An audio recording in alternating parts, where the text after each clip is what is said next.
हमारे चैनल से जुड़ने के लिए YouTube पर चांद मल्टीमीडिया सब्सक्राइब करें। सरकार मौलाए कायनात हजरत अलीउल मुर्तदा रज़ी अल्लाह तआला अन्हु इरशाद फरमाते हैं, जमीन पर बैठा करो इसलिए कि जमीन पर बैठने वाला गिरता नहीं है। हजरात मोहब्बत से थोड़ी सी बातें आपसे बात करें। मुझे पता नहीं है, मुझको कुछ खबर नहीं है आप क्या सुनना चाह रहे हैं। शाम से लेकर अब तक बैठे हुए हैं, आपके सुनने का मिजाज क्या है, क्या आपने प्लान बना रखा है, क्या नियत बना रखी है, क्या ख्याल है आपका, मुझको कुछ पता नहीं है। तबीयत आपकी क्या है वो मुझे क्या मालूम है। आपकी तबीयत से मुझे कोई बहस भी नहीं है, आपका ख्याल क्या है मुझे उससे कोई गरज नहीं है। मगर मैं इतना सिर्फ ये कहूंगा प्यारे मुसलमानों, आपकी तबीयत का मुझे कोई ख्याल नहीं करना है, आपके इरादे का कोई ख्याल नहीं करना है, आपके नेचर का कोई ख्याल नहीं करना है। आपके नेचर से क्या लेना देना, आपकी फितरत से मुझे क्या लेना देना, आपकी तबीयत से मुझे क्या लेना देना। आपकी तबीयत कुछ भी हो सकती है, आप तबीयत आपकी हो सकती है, हम झूठ बोले तो आप झूठ बोल लेते हैं। आपकी तबीयत हो सकती है चुगली करें, आप चुगली कर लेते हैं। आपकी तबीयत हो सकती है हराम खाएं, हराम खा लेते हैं। आपकी तबीयत हो सकती है शराब पिए, शराब पी लेते हैं। आपकी तबीयत हो सकती है, ऐसी तबीयत हो सकती है कि किसी को फरेब दें, फरेब दे देते हैं। आपकी तबीयत अगर हो कि हम ज़िनाकारी करें, कर लेते हैं। आपकी तबीयत से हमें क्या बहस है, आप आज क्या सुनना चाहते हैं मुझे भी मालूम नहीं है। आपकी तबीयत तो कुछ भी हो सकती है, मगर मुझे आपकी तबीयत से कोई बहस नहीं है। मैं आपकी तबीयत की बात नहीं करूंगा, अपने आका की तबीयत की बात करूंगा, अपने नबी की तबीयत की बात करूंगा। आपकी तबीयत सिर्फ तबीयत है, मुस्तफा की तबीयत ही शरीयत है। मुस्तफा की तबीयत हाय नारे तकबीर, नारे रिसालत। मैं अपने आका की तबीयत की बात करूंगा, आका की पसंद की बात करूंगा, आका के ख्याल की बात करूंगा, आका के इरादे की बात करूंगा। मुझे आपके इरादे की कोई जरूरत नहीं है। आपका इरादे कुछ भी हो सकते हैं, आपका ख्याल कुछ भी हो सकता है, आपकी तबीयत कुछ भी हो सकती है। अब मेरा कहना आपसे ये है, अपनी तबीयत को बदल देने की जरूरत है, अपना ख्याल बदल देने की जरूरत है, अपना इरादा बदल देने की जरूरत है। अपने ख्याल को मुस्तफा के ख्याल पे छोड़ दो, अपनी तबीयत को मुस्तफा की तबीयत पे छोड़ दो। हम अपनी तबीयत की जिंदगी नहीं गुजारेंगे, मुस्तफा की तबीयत की जिंदगी गुजारेंगे। अपने आका की तबीयत की जिंदगी गुजारेंगे। हमें उस आका को पसंद करना, हमें उस आका को राजी करना है, हमें आका को राजी करना है, हमें महबूबे खुदा को राजी करना है, शाफ़िए महशर को राजी करना है, मालिके जन्नत को राजी करना है। अगर वो राजी हो गए तो रब राजी हो जाएगा। सुभान अल्लाह। दोस्तों मगर याद रखना, अगर आका तेरे किसी अमल से रूठ जाए, अगर आका तेरे किरदार से रूठ जाए, अगर आका तेरे किसी काम से रूठ जाए, तो फिर कोई सहारा देने वाला नहीं होगा। उस आका को मनाने की जरूरत है जो कब्र का भी सहारा हो, हश्र में भी सहारा हो। उस आका को मना लेने की जरूरत है। आपने कभी ये सोच के देखा, मेरा हर उठने वाला कदम ये इबादत क्यों तसव्वुर नहीं किया जा रहा है। मुहतरम दोस्त और बुजुर्गों, अगर आका की रजा की खातिर कदम उठाएंगे तो वो इबादत में शुमार किया जाएगा। अल्लाह की रजा की खातिर कदम उठाएंगे तो इबादत में शुमार किया जाएगा। अल्लाह की रजा हासिल करने की जरूरत है।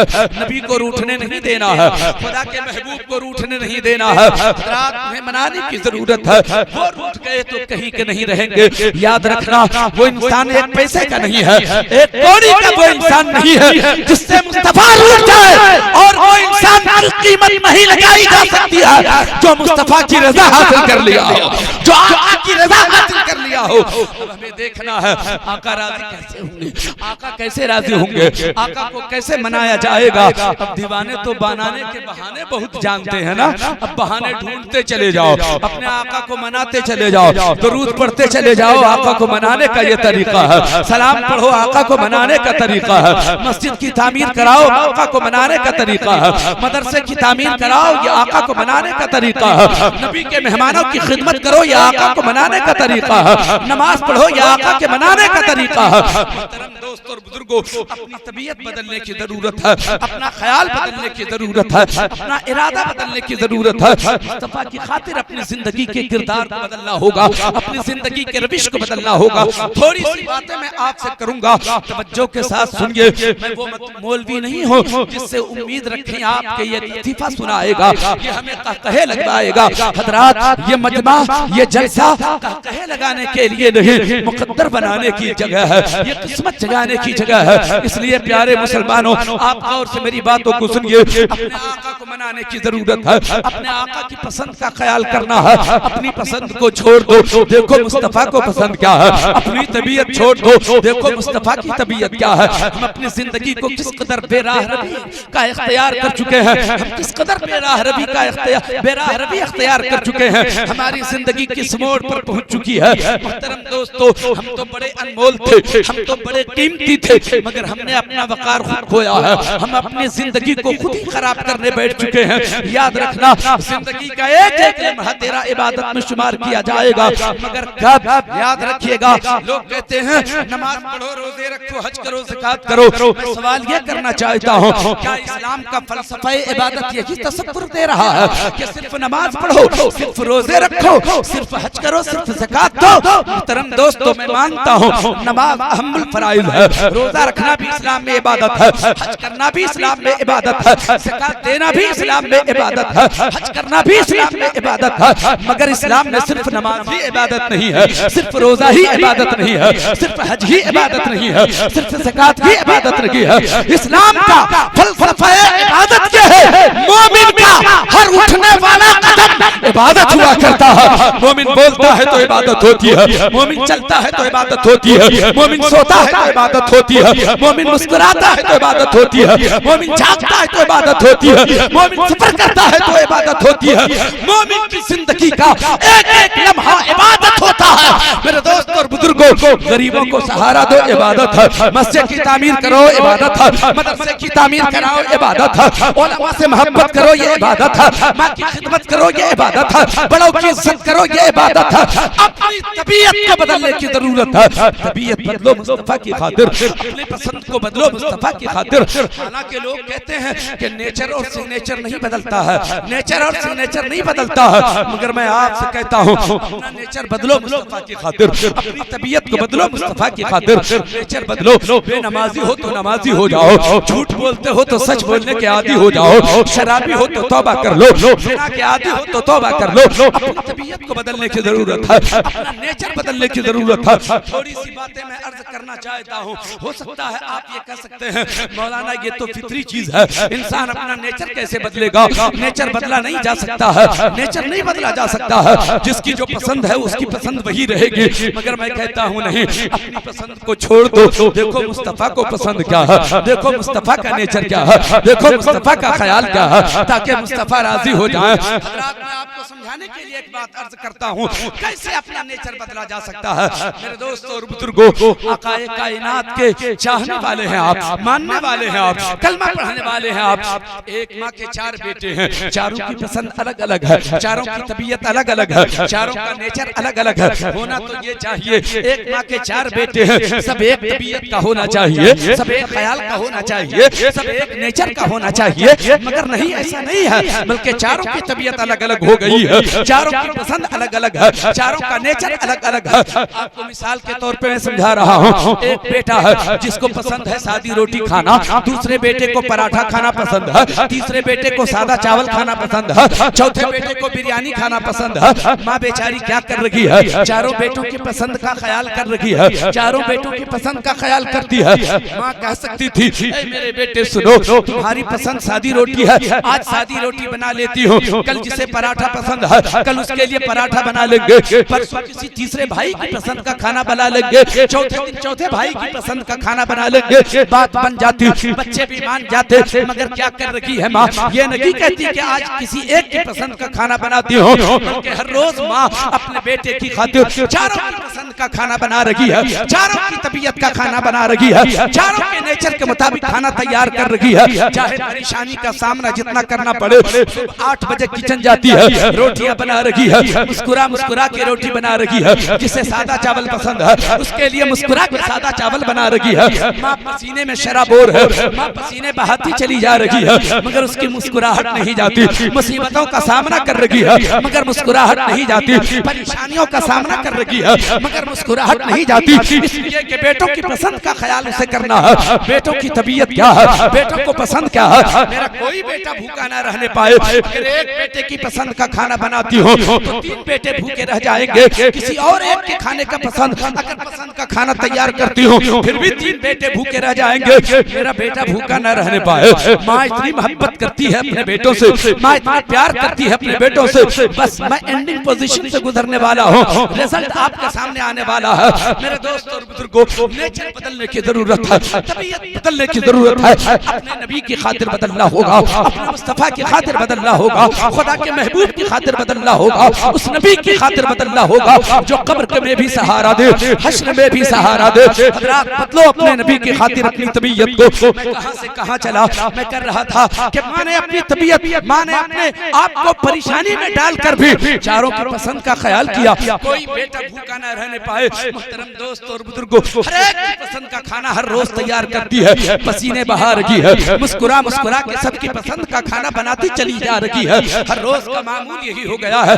1-2 दिन की बात होती तो आदमी सोच लेता कि चलो इसे झेल लेते हैं, मगर ऐसा नहीं है। पूरी जिंदगी का मामूल यही है। हर रोज बेटों की पसंद का खाना तैयार करना कोई मामूली काम नहीं है। मगर वाह रे माँ का कलेजा अपने बेटों से कितना प्यार करती है, अपने बेटों से कितनी मोहब्बत करती है। कोई बेटा भूखा ना रहने पाए। हर एक की पसंद का खाना बनाएंगे, हर एक की तबीयत का खाना बना करके बेटों को खिला रही है। एक रोज चारों बेटे आंगन में बैठे हुए थे, इंतजार कर रखे थे। माँ खाना तैयार कर रही है, खाना तैयार होगा, चारों बेटों के लिए खाना आ जाएगा। चारों बेटे आंगन में बैठ कर देख रहे थे। माँ किचन में है, पसीने बहा रही है, परेशानी का सामना कर रही है, मुसीबतों को झेल रही है, मुस्कुराती चली जा रही है, मगर बेटे की पसंद का खाना भी तैयार कर रही है। छोटे बेटे को बर्दाश्त न हुआ, आवाज दिया, मेरे बड़े भैया देख, मेरे महिले भैया आप भी देखो, सहेले भैया आप भी देखो, हम लोग सब मिलके देखो। माँ को किचन में देखो, माँ की हालत तो देखो, माँ की कैफियत तो देखो, माँ की रंगत तो देखो, माँ की मुस्कुराहट तो देखो।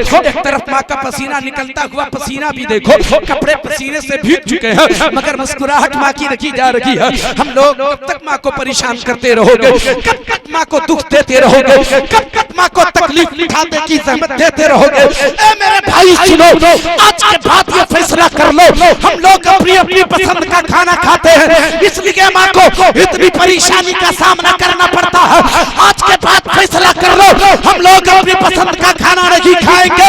आज के बाद अपनी तबीयत बदलो, अपना नेचर बदलो, हम लोग अपनी पसंद का खाना नहीं खाएंगे। हम लोग वो खाना खाएंगे जो माँ को पसंद है, जो माँ को पसंद है। ला ला ला ला, हाय हाय हाय हाय, नारे तकबीर, नारे रिसालत, जश्न दस्तारबंदी। जो माँ को पसंद है आज के बाद हम लोग वही खाएंगे। मैं आपसे ये पूछना चाहता हूँ, बोलो बेटों ने माँ की खातिर अपना नेचर बदला कि नहीं बदला? अच्छा, बात मेरी समझ में आ रही है? कितने लोग समझ रहे हैं? जरा हाथ उठाएं तो जरा। सुभान अल्लाह, सब लोग समझ रहे हैं। 2-3 मिनट और सुनिएगा। क्या 2-3 मिनट और सुनिएगा? माँ की खातिर बेटों ने नेचर बदला कि नहीं बदला? बदला। माँ की खातिर क्यों माँ की खातिर बदल दिया बेटों ने अपने नेचर को? कहा तो जाता है कि नेचर बदला नहीं जाता है, तबीयत बदली नहीं जाती है, मगर बेटों ने अपना नेचर माँ की खातिर इसलिए बदल दिया कि माँ अपने बेटे से प्यार करती है, माँ अपने बेटे से मोहब्बत करती है। बेटों को अंदाजा हो गया कि जब माँ इतनी मोहब्बत करती है तो माँ की खातिर अपनी तबीयत बदलो, माँ की खातिर अपना नेचर बदलो। मुसलमानों, आप जुमला सुनो, माँ तुम्हारी कितनी मोहब्बत करती है, शायद किसी बेटे को इस बात का अंदाजा नहीं है। अगर किसी बेटे से पूछो कि तेरी माँ तुमसे कितनी मोहब्बत करती है तो वो आखिर में यही कहेगा, हमें इसका अंदाजा नहीं है। हाँ, इतना बता सकते हैं, जितनी मोहब्बत मेरी माँ मुझसे करती है उतनी मोहब्बत कोई और नहीं करता है, उतनी मोहब्बत कोई और नहीं करता। मेरे दोस्तों, माँ कितनी मोहब्बत करती है इसका अंदाजा नहीं है, तो अब बताओ फिर फिर भी एक माँ की खातिर बेटे ने अपना नेचर बदला। मुसलमानों, जितनी मोहब्बत तेरी माँ तुमसे करती है, तेरी माँ से 70 गुना ज्यादा तेरा रसूल तुमसे मोहब्बत करता है, तेरा नबी तुमसे मोहब्बत। अगर अपनी माँ की खातिर नेचर बदल सकते हो तो अपने नबी की खातिर नेचर क्यों नहीं बदल सकते हो? नबी की खातिर अपनी पसंद क्यों नहीं बदल सकते हो? अपने नेचर को बदलने की जरूरत है। बेनमाजी बन के रहना ये नबी को पसंद रखी है। झूठ बोलना ये नबी को पसंद रखी है। फरेब देना ये नबी को पसंद रखी है। आओ अल्लाह की बारगाह में झुक जाने का आदी बन जाओ।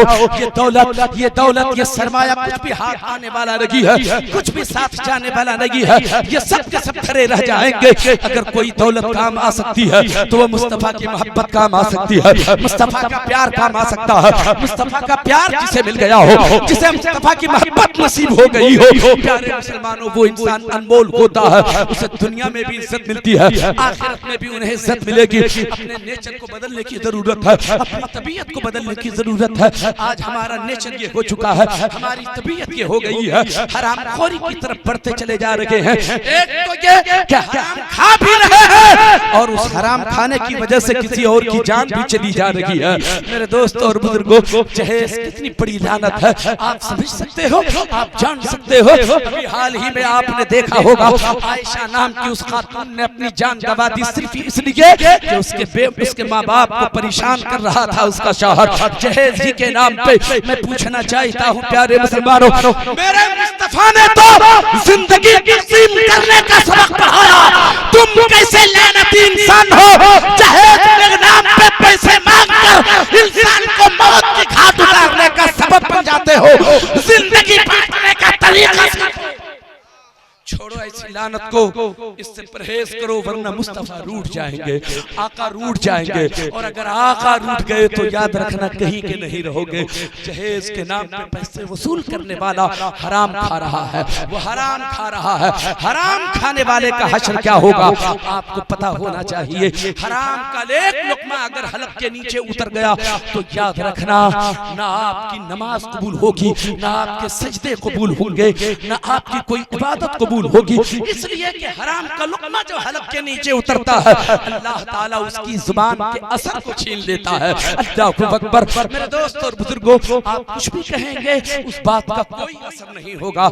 इस हराम काम से अपने आप को बचाइए, जहेज जैसी चीज से अपने आप को बचा करके अल्लाह की बारगाह में तौबा कीजिए आज के बाद। और हाँ, मैं बेटों से भी कहना चाहूंगा, अगर तेरे अब्बू इस काम के लिए तैयार ना भी हो तो अपने बाप से जरूर कहना, ऐ मेरे अब्बू किसी ऐसी जगह पर मेरी शादी करना जो बाप गरीब ही हो मगर जो मेरी दुल्हन बन के आएगी वो पाबंदे शरीयत होना चाहिए, वो मुस्तफा जाने रहमत सल्लल्लाहु अलैहि वसल्लम पर दुरूद पढ़ने का आदी होना चाहिए, वो कुरान की तिलावत करने का आदी होना चाहिए। उसके पैसे से हमें कोई जरूरत नहीं है। हाँ, शरीयत ने जो कानून बनाया है, औरतों को जो किरदार अपनाने का, रोल अदा करने का एक तरीका बताया है, अगर उस रोल को अदा करने का आदी है वो औरत, तो फिर उसे मेरी दुल्हन बनाने में कोई दिक्कत नहीं है। मेरे दोस्तों और बुजुर्गों, इससे हमें बचना चाहिए। बहरहाल आओ मैं आपको एक बात बता करके रुखसत होना चाहता हूँ। अल्लाह तबारक व तआला ने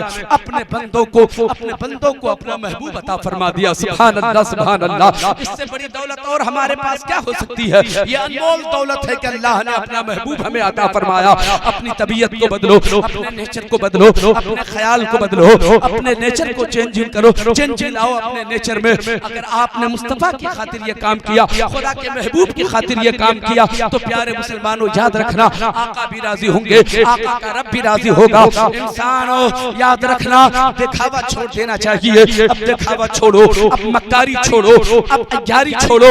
मक्कारी अच्छी चीज लगी है, दिखावा अच्छी चीज लगी है। जो रहो बाहर भी वही रहो, अंदर भी वही रहो। सरकार बायज़ीद बुस्तामी फरमाते हैं, इंसान वो अच्छा नहीं होता जिसकी अंजुमन अच्छी होती है, इंसान वो अच्छा नहीं होता जिसकी महफिल अच्छी होती है, इंसान वो अच्छा नहीं होता जिसकी अंजुमन अच्छी होती है, इंसान वो अच्छा होता है जिसकी तन्हाई अच्छी होती है, जिसका अकेलापन अच्छा होता है, जिसकी बंद कोठरी अच्छी होती है, जिसकी तारीख रात अच्छी होती है। इंसान सड़क पे गुनाह नहीं करता, चौराहे पे गुनाह नहीं करता, इंसान दिखा के गुनाह नहीं करता, इंसान अकेले में गुनाह करता है, बंद कमरे में गुनाह करता है, रात की तारीकी में गुनाह करता है। और जो इंसान तन्हाई अच्छी हो, जिसकी तन्हाई अच्छी हो, जिसका अकेलापन अच्छा हो, गोया वो गुनाहों से अपने आप को बचा चुका है। सुभान अल्लाह, सुभान अल्लाह। दिखावा छोड़ देना चाहिए, हज़रात अंदर से अच्छा बनने की जरूरत है। हमें समाज के लोग क्या कह रहे हैं, माशरे के लोग क्या कह रहे हैं, हमें दुनिया जहान के लोग क्या कह रहे हैं, उससे कोई बहस नहीं है। बहस ये है कि मेरा रब हमें अच्छा कह रहा है कि नहीं, हमारा परवरदिगार हमें अच्छा कह रहा है कि नहीं, हमारा महबूब हमें अच्छा कह रहा है कि नहीं। मोहतरम दोस्तों और बुजुर्गों, टाइम नहीं है, वक्त नहीं है, वरना थोड़ी सी गुफ्तगू और मैं करता आपके सामने। एक बार दुरूद शरीफ पढ़ें, अल्लाहुम्मा सल्ली अला सय्यदना व मौलाना मुहम्मदिन बारिक वसल्लम।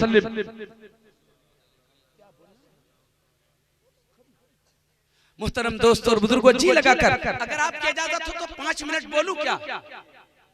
बोलेंगे? कितने लोग सुनेंगे? एक बार हाथ उठा के बताएं तो। सुभान अल्लाह, सुभान अल्लाह। आप सुनना चाहते हैं तो सुनिए। मैं अर्ज कर रहा था कि अंदर से अच्छा बनिए, दिखावा छोड़ दीजिए, मक्कारी छोड़ दीजिए। दुरूद शरीफ पढ़ें, अल्लाहुम्मा सल्ली अला सय्यदना व मौलाना मुहम्मदिन बारिक वसल्लम। सल्लु अलैहि सलातु व सलाम अलैका या रसूल अल्लाह या हबीबल्लाह सल्लल्लाहु तआला अलैहि वसल्लम। मुझे अच्छी तरह मालूम है, मुझे अच्छी तरह मालूम है, मैं तो इन दिनों इन बातों के ताल्लुक से मैं खिताब किया करता हूँ। मुहतरम दोस्तों और बुजुर्गों, कब क्या करना चाहिए ये मुझे पता है, कब क्या बोलना चाहिए मुझे अच्छी तरह मालूम है। जो रात के जिस हिस्से से हम गुजर रहे हैं, मुझे मालूम है कि मुझे कौन सी बात करनी चाहिए। अब वो लोग जिनको मियाँ और बीवी के हुकूक जानने की जरूरत थी, वो जा चुके हैं। अब तो बूढ़े लोग यहाँ बैठे हैं, अब वो क्या हक अदा करेंगे, उनका वक्त खत्म हो चुका है। इसलिए कभी मौका मिला तो उन्वान याद रहेगा मुझे, इंशाअल्लाह अगर पहली तकरीर हुई तो फिर इसी उन्वान पर मेरा खिताब होगा, वादा है इंशाअल्लाह ताला। आज ये सुनो, आप अंदर से अच्छा बनो। इंसान अच्छा वो होता है जो अंदर का अच्छा होता है, जिसकी तन्हाई अच्छी होती है, जिसका अकेलापन अच्छा होता है, जिसकी बंद कोठरी अच्छी होती है, जिसकी तारीख रात अच्छी होती है, वो इंसान अच्छा होता है। कौन हमें क्या कह रहा है उससे बहस नहीं है, बहस ये है हमारा रब हमें अच्छा कहे, हमारा रब महबूब हमें अच्छा कहे।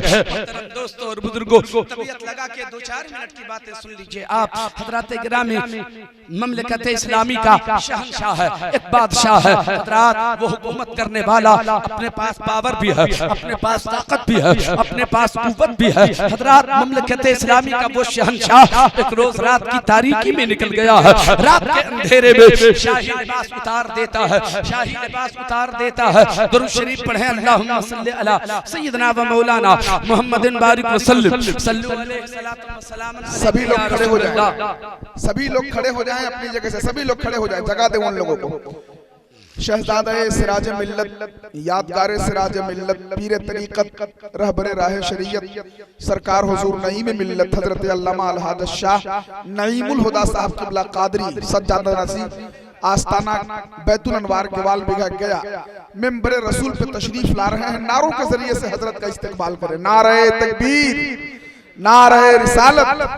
शहजादे सिराज मिल्लत, पीरे तरीक़त हुजूर नईम मिल्लत, पीरे तरीक़त हुजूर नईम मिल्लत। नारे तकबीर, नारे रिसालत।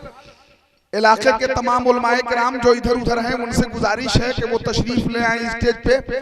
चूंकि दस्तारबंदी का हसीन मंजर भी आप देखेंगे। हुजूर नईम मिल्लत जलवाबार हो चुके हैं और जनाब मंसूर साहब बीडीसी और एक साहब की जानिब से इनामात हैं उलमाए किराम के लिए, और जो खत्म शबीना में तलबा हुफाज़े किराम शामिल हुए उन सब के लिए, इलाके के उलमाए किराम के लिए, बैरूनी उलमा के लिए, सब के लिए। और करीब आइए आप लोग, अरे अदब का तकाजा यह है कि आप लोग करीब आइए। पीर तरीक़त बैठे हुए हैं, करीब आइए। सुभान अल्लाह।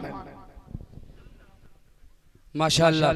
मोहब्बत से एक बार दुरूद शरीफ पढ़ें। अल्लाहुम्मा सल्ली अला सय्यिदना व मौलाना मुहम्मदिन बारिक वसल्लिम सल्लु अलैहि सलातु व सलामुन अलैका या रसूल अल्लाह या हबीबल्लाह सल्लल्लाहु तआला अलैहि वसल्लम। अब तो हजरत तशरीफ ले आए हैं, अब तो आपको यहाँ से जरा देर के लिए भी खिसकना नहीं चाहिए। 5 से 6 मिनट की गुफ्तगू आप समाअत कर लीजिए। हजरत के नूरानी चेहरे की जियारत करते रहिए और मुझे थोड़ी देर आप 5-7 मिनट सुन लीजिए, मैं खुद ही रुखसत हो जाऊंगा। मैं अर्ज कर रहा था इंसान को अंदर से अच्छा होना चाहिए। सरकार बायजीद बुस्तामी फरमाते हैं इंसान वो अच्छा नहीं होता जिसकी अंजुमन अच्छी होती है, जिसकी महफिल अच्छी होती है। फरमाते हैं इंसान वो अच्छा होता है जिसकी तन्हाई अच्छी हो, जिसका अकेलापन अच्छा हो, जिसकी बंद कोठरी अच्छी हो, जिसकी तारीख रात अच्छी हो। ममलकत इस्लामी का वो शहंशाह रात की तारीकी में निकल गया है। अपना मखसूस लिबास जो शहंशाह का होता है वो लिबास उसने उतार दिया है। उसने अपने बालों को उलझा लिया है, अपने चेहरा जो असल चेहरा है उस चेहरे को भी आपने बदल के रखा है ताकि कोई मुझे पहचान न सके। रात की तारीकी में अगर किसी से मुलाकात हो जाए तो कोई पहचान न सके कि ये वक्त का शहंशाह है। और से सुन रहे हैं आप लोग? कितने लोग सुन रहे हैं? हाथ उठा के बताइए जल्दी से। डर क्यों रहे हैं आप? अब तो आपका डर इस वक्त खत्म हो जाना चाहिए। हजरत सामने है, अब डर काहे का है? मेरे दोस्तों और बुजुर्गों जी लगा कर सुनिए। मैं कर रहा था निकल गया वो शहंशाह है, कोई पहचान न सके। सारा आलम सो रहा है, सारी दुनिया सो रही है, मगर वो इस्लामी शहंशाह है वो निकल पड़ा है। रात क्यों निकल पड़ा है? रात तो आराम करने के लिए अल्लाह ने बनाया है, मगर वो शहंशाह जब सारा आलम आराम कर रहा हो, जब सारी दुनिया सो रही हो, वक्त का शहंशाह निकल गया है। आराम तो उसे भी चाहिए था, नींद तो उसे भी आती है, मगर वो निकल गया है। कहाँ निकला? अपने लोगों को देखने निकल गया है, अपने मोहल्ले के लोगों को, अपने कस्बे के लोगों को, अपनी कौम के लोगों को। देखे कोई सो रहा है, कहीं बिलक बिलक के तो नहीं सो रहा है, किसी का बच्चा तो रो नहीं रहा है, कोई भूखा तो नहीं बिलक रहा है, किसी बेवा का कलेजा तो नहीं फट रहा है, कोई यतीम तो नहीं रो रहा है, कोई बीमार अपने बिस्तर पे कराह तो नहीं रहा है, कोई जरूरतमंद आवाज तो नहीं दे रहा है। एक ममलकत इस्लामी का वो शहंशाह निकल गया है खबर लेने के लिए, किसी का दर्द बांटने निकला है, किसी की जरूरत सुनने के लिए निकला है। मोहतरम दोस्तों और बुजुर्गों, निकला है हर एक दरवाजे पर पहुंच कर। जी सुभान अल्लाह, सुभान अल्लाह। हजरत तशरीफ ला रहे हैं। नारे तकबीर, नारे रिसालत, मुजाहिदे दौरा हजरत अल्लामा अलहाज मुफ्ती मुजाहिद हुसैन कादरी साहब किबला। सुभान अल्लाह, सुभान अल्लाह, सुभान अल्लाह। इससे बेहतर वक्त आपके लिए और क्या हो सकता है? सुभान अल्लाह। वक्त सारे बुजुर्गाने दीन आपकी निगाहों के सामने है। सुभान अल्लाह। बस जल्दी से मैं चाहता हूँ अपनी बात मुकम्मल करूँ। बात क्या मुकम्मल होगी, मगर यह है कि रस्मी तौर पर मैं चाहता हूँ थोड़ी सी बात मुकम्मल हो जाए ताकि आप किसी नतीजे पर पहुँच सके। सुभान अल्लाह, सुभान अल्लाह। हजरात वो निकल गया है रात की तारीकी में, रात के अंधेरे में वो शहंशाह एक चौराहे पर पहुँचता है। चौराहे पर पहुँचने के बाद क्या देखते हैं? उसने देखा एक भीड़ लगी हुई है, एक मजमा लगा हुआ है। आपकी तवज्जो मेरी तरफ, बोलिए सुभान अल्लाह। आपका ध्यान मेरी तरफ होना चाहिए, सुन तो लीजिए जरा सा। मेरे दोस्तों और बुजुर्गों, जब गए ऐसे मकाम पर देखा एक भीड़ लगी हुई है, एक मजमा लगा हुआ है। लोगों से पूछा कि तुम लोग यहाँ क्या कर रहे हो? रात की तारीकी है, कोई पहचान न सका कि ये वक्त का शहंशाह है, ये वक्त का बादशाह है। कोई न जान सका, कोई न पहचान सका। लोगों ने बताया हम लोग यहाँ पर एक शख्स का इंतकाल हो गया है, उसी को देख रहे हैं, उसी को देख रहे हैं। शहंशाह वक्त ने कहा जिसका इंतकाल हो चुका है क्या उसे जानते हो? हाँ जानते हैं। पहचानते हो तुम लोग? हाँ इसे पहचानते भी है। कहा इसका घर कहाँ है मालूम है? कहा हाँ ये भी मालूम है। कहा तो फिर इसे पहुंचा क्यों नहीं देते हो? रात बड़ी हो चुकी है, अंधेरी रात है, इसके अगर बच्चे होंगे, अगर इसकी बीवी होगी, इसके अगर वालिदैन होंगे तो सब लोग पे इंतजार कर रहे होंगे, पता नहीं क्या हो गया, सब इंतजार कर रहे होंगे। एक काम करो तुम लोग इसे घर पहुंचा दो। लोगों ने बयान किया हम इसे उठाएंगे, इसे हाथ लगाएंगे, इसकी लाश को कंधे पे उठाएंगे। ये मरने वाला बड़ा गुनहगार था, ये मरने वाला बड़ा खताकार था, ये बड़ा शराबी था, ये बहुत बड़ा ज़नाकार था। हम तो इसे हाथ भी नहीं लगा सकते। लाश उठाने की बात तो बहुत बड़ी है, हम इसे हाथ भी नहीं लगा सकते। शहंशाह वक्त ने कहा आखिर मामला क्या है? तुम हाथ नहीं लगाओगे? बहुत बड़ा शराबी था ये, बहुत बड़ा शराबी था ये, बहुत बड़ा ज़नाकार था ये। कोठे पे जाया करता था, रंडियों के अड्डे पे जाया करता था, इतना बड़ा गुनहगार था, हम इसे हाथ भी नहीं लगा सकते। अल्लाह अकबर। शहंशाह वक्त ने कहा अगर तुम नहीं पहुंचा सकते हो मुझे इसके घर का पता दे दो, इसका ठिकाना बता दो, मैं इसे पहुंचा देता हूँ। चुनांचे शहंशाह वक्त को ठिकाना बता दिया गया है, रास्ता बता दिया गया है, घर का पता बता दिया गया है। अब शहंशाह वक्त ने उस लाश को अपने कंधे पे उठाया और लेके चला है। रात की तारीकी में दरवाजे पर पहुंचा है। मरने वाले के दरवाजे पर पहुंच करके जब दस्तक दिया है, अंदर से खातून आती है। दरवाजा जैसे ही खोलती है, जमीन पे लाश को उसने रखा। पूछती है वो औरत इसे क्या हो गया है?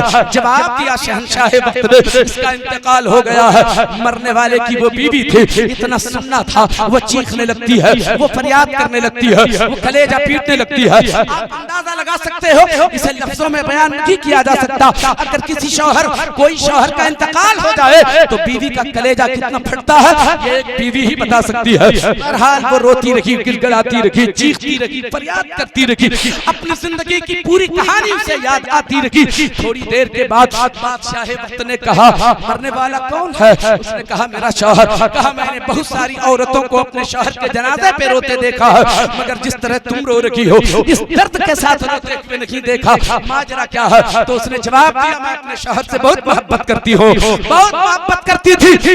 हर औरत अपने शौहर से मोहब्बत करती है, वो जवाब देती है, लेकिन मैं कुछ ज्यादा ही मोहब्बत करती थी। कहा आखिर ऐसा क्यों? उसने कहा मेरा शौहर बड़ा नेक था, मेरा शौहर बड़ा पारसा था, मेरा शौहर बड़ा मुत्तकी था, वो तहज्जुद गुजार भी था, वो तकवा शिआर भी था। उसके नेक होने की वजह से मोहब्बत ज्यादा करती थी, मैं ज्यादा प्यार उस पर लुटाया करती थी। उसने कहा ये बात तो समझ में नहीं आती। अभी मैंने तेरे शौहर की लाश जहाँ से उठा के लाया है, उन लोगों ने बताया कि ये शराबी था, ये ज़िनाकार था, तुम कहती हो तहज्जुद गुजार था। बात समझ में नहीं आती, फलसफा समझाओ जरा, राज को खोलो जरा। अगर कोई गुनहगार है, अगर कोई खताकार बदकार शराबी है तो फिर वो तहज्जुद गुजार नहीं होगा, और अगर वो तहज्जुद गुजार है तो फिर वो शराबी नहीं हो सकता है, वो ज़िनाकार नहीं हो सकता है। दोस्त और बुजुर्गों बताओ तुम कि आखिर मामला क्या है? अगर तू सच्ची है तो वो लोग झूठे हैं, और अगर वो लोग सच्चे हैं तो तू झूठी है। बोल इसमें मामला क्या है? वो औरत कहती है जो उसने कहा वो भी सच है, जो मैं कह रही हूँ वो भी सच है। अब और उलझ गया बादशाह, आखिर मामला क्या है? ये नेकोकार भी था, ये तहज्जुद गुजार भी था, और उसके बयान के मुताबिक शराबी भी था, ज़िनाकार भी था। कहा राज खोलो ना, जल्दी जरा समझाओ ना, मामला क्या है? वो खातून अर्ज करती है जो, अब उसी को सुन लीजिए, मैं रुखसत होता हूँ। वो खातून अर्ज करती है आखिर मामला ये था, मेरा शौहर बड़ा नेक था, मेरा शौहर बड़ा मुत्तकी परहेजगार इंसान था। रात की तन्हाई में जब सारा आलम सो रहा होता वो अपने बिस्तर से उठता, अगर कभी कभार उसे गुस्ल की जरूरत होती तो गुस्ल से फारिग होता, फिर वो गुस्ल से फारिग होता, मसल्ला बिछाता, तहज्जुद अदा करता, तहज्जुद की नमाज से फारिग होकर तस्बीह और तहलील में लग जाता। फजर की अजान होती, फजर की नमाज अदा करने के बाद वो नाश्ते से फारिग होता, फिर मेहनतों मजदूरी करने के लिए घर से निकल जाता, हलाल कमाई कमाता, हलाल रोजी घर में लाता, हलाल पैसे कमाता, मेहनत की कमाई कमाने के लिए निकल जाता। दरमियान में ज़ोहर का वक्त होता था, नमाज ज़ोहर अदा करता था, फिर काम में लग जाता, फिर असर की अजान होती, नमाज अदा कर लेता, फिर काम में लग जाता, फिर मगरिब की अजान होती, नमाज अदा करता, फिर अपने घर की तरफ आता, इशा का वक्त हो जाता, घर लौटते लौटते इशा का वक्त हो जाता, इशा की नमाज से फारिग होता, फारिग होने के बाद दस्तरखान में बिछा देती थी, दोनों मिलकर मोहब्बत से खाना खाते थे। उसके बाद मेरा शौहर मेरे करीब बैठता था, मोहब्बत भरी बातें सुनाता था, जब मैं मुस्कुरा देती थी मेरा शौहर समझ जाता कि मैं राजी हो गई हूँ, तब वो मुझसे कहता मेरी बीवी एक बात सुनो ना, थोड़ा सा वक्त मुझे दे दो, थोड़ी सी मोहलत मुझे दे दो, मैं एक नेकी करके आ जाता हूँ। मैं सोचती थी या अल्लाह उसने तहज्जुद पढ़ा ये नेकी है, फजर पढ़ा ये नेकी है, तहज्जुद पढ़ा ये नेकी है, रिज़्क़ हलाल के लिए निकला नेकी है, ज़ोहर पढ़ा ये नेकी है, असर और मगरिब पढ़ा ये नेकी है, इशा पढ़ लिया नेकी है, बीवी से मोहब्बत भरी बातें किया ये नेकी है, अब ये कौन सी नेकी करने जाएगा? मैं पूछती तो नहीं थी मगर मैं इजाजत देती थी, हाँ हाँ आपको इजाजत है, आप कौन सी नेकी करने जाएंगे? वो घर से निकल जाता, शराब खाने चला जाता था, शराब खाने जाता, शराब की एक बोतल खरीद लेता, दुकान से एक बोतल शराब खरीद के चला आता, घर के नीचे घर के पीछे नाली बहती है, वो आता और उस नाली में शराब बहा दिया करता था। मैं उससे पूछती थी, ऐ मेरे शौहर ये पानी में आग क्यों लगा रहे हो, पैसे क्यों गवा रहे हो? आप पैसे हलाल पैसे मेहनत के पैसे खरीद मेहनत के पैसे लाते हो और फिर शराब खरीद के लाते हो, न खुद पीते हो न दूसरों को पिलाते हो। ये पानी में शराब बहा क्यों देते हो, नाली में क्यों बहा देते हो? अगर खरीद के लाते हो तो हो सकता है तेरा कोई शराबी दोस्त हो उसे पिला दिया होता। ये बर्बाद क्यों कर रहे हो? और अगर बर्बाद कर रहे हो तो बोतल खरीदने की जरूरत क्या थी? गौर से सुनिए, जो खातून अर्ज करती है, फिर मेरा शौहर कहता है मेरी बीवी क्या करो, और कोई रास्ता मेरे पास नहीं है, शराब की बोतल खरीद कर इस नियत से लाता हूँ, बहा देता हूँ। ये मत देखो, ये देखो कि मैं लाता क्यों हूँ। मैं जाता हूँ शराब की एक बोतल खरीदता हूँ, शराब की दुकान में एक बोतल कम हो जाया करती है शराब, मैं इसलिए खरीदता हूँ। मेरे मोहल्ले के नौजवान शराब के आदी हो गए हैं, नशे में मस्त होकर वो सड़कों पे चला करता है, न माँ को पहचानता है न अपनी बहन को पहचानता है। जब वो नशे में होता है बहन को गालियां देता है, वो मुझे बड़ी तकलीफ होती है। मैं महीनों से समझा रहा हूँ कि वो शराब से तौबा कर ले, शराब पीने से रुक जाए, माँ बहन को इज्जत मिलती रहे, मगर ये नौजवान रुकता नहीं है, मेरी बात मानता नहीं है। मेरे बदन में इतनी ताकत नहीं है कि मैं अपनी ताकत का इस्तेमाल करके उसे गुनाहों से रोक सकूं। अब कोई रास्ता मेरे पास नहीं रह गया है, अब एक ही रास्ता नजर आया, हर रोज शराब की एक बोतल दुकान से इसलिए खरीद के लाता हूँ कि दुकान में एक बोतल शराब कम हो जाएगी। अब मेरे मोहल्ले का एक नौजवान भी अगर दुकान से बगैर शराब खरीदे वापिस हो गया, हर रोज एक नौजवान तो शराब पीने से बचाएगा, एक नौजवान तो गुनाह से बचेगा। बात है, सुभान अल्लाह, वाह वाह वाह, जिंदाबाद हजरात। बात 1 मिनट की और बात थी, मगर बारिश होने लगी। फिर भी बारिश में भीगते भीगते ही सही, मगर उसे सुन लीजिए ताकि मैं अपनी बात खत्म कर दूं। दूसरी बात वो बताती है, बैठिए बैठिए बैठिए, थोड़ी देर शामियाने के नीचे बैठ जाइए आप। सुभान अल्लाह सुभान अल्लाह। हजरात ऐसी जगह में पहुंच गया हूँ, ऐसे मोड़ पे पहुंच गया हूँ, न इसे छोड़ा जा सकता है और आपका ख्याल करते हुए आगे बढ़ा भी नहीं जा सकता है। अब बहरहाल अब तो जो हालात हैं, अब उससे निपटना हमारे लिए बहुत जरूरी है। अब दस्तार बंदी का मंजर आपकी निगाहों के सामने होगा, आप मुलाहिजा फरमाएंगे मैंने जो कुछ कहा कोई लफ्ज़ कोई खता हो गई हो तो मौला की बारगाह में अपनी खताओं से तौबा करता हूँ। अस्तगफिरुल्लाह रब्बी मिन कुल्लि ज़ंबिन व अतूबु इलैहि, ला इलाहा इल्लल्लाह मुहम्मदुर रसूलुल्लाह सल्लल्लाहु अलैहि वसल्लम। अस्सलामु अलैकुम।